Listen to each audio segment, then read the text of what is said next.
శ్రీమాత్రే నమః. సౌందర్యహరి 36 నుంచి 40వ శ్లోకం వరకు. తవాజ్ఞాచక్రస్థం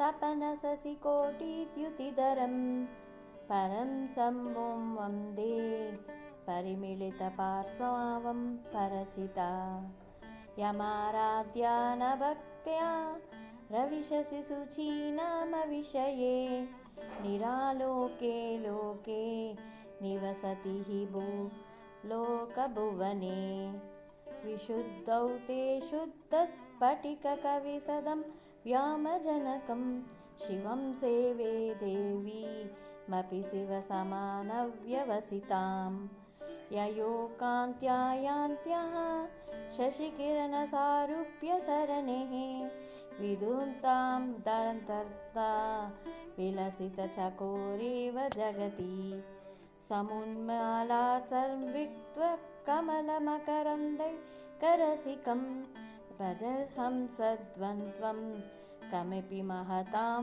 మానసచరం యదాలాపాదష్టా దశగుణితవిద్యా పరిణతిః యదా దత్తే దోషా అద్గుణమఖిల మోద్భయపయ ఇవ తవ స్వాదిష్టానే హుతవహమధిష్టాయ నిరతం తిమీడే సంవర్తం జనని మహతిం తాంచ సమయాం యదా లోకే లోకాన్ దహతి మహతి క్రోధకలితే దయార్దాయా దృష్టి శశిరమపచారం రచయతి తటిత్వాం నత్వం శక్త్యా తిమిరపరిపానిందస్ఫరణయా స్ఫురన్నానారత్నాభరణ పరిణతేన్నద్రధనుషం తవ శ్యామం మేఘం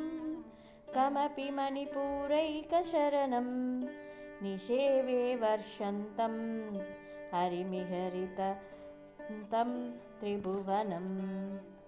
శ్రీమాత్రే నమః. శ్రీమాత్రే నమః. క్షమా ప్రార్థనా శ్లోకం. యదక్షరపదభ్రష్టం మాత్రాహీనం చ యద్భవేత్ తత్సర్వం క్షమ్యతాం దేవి నారాయణి నమోస్తుతే. శ్రీమాత్రే నమః.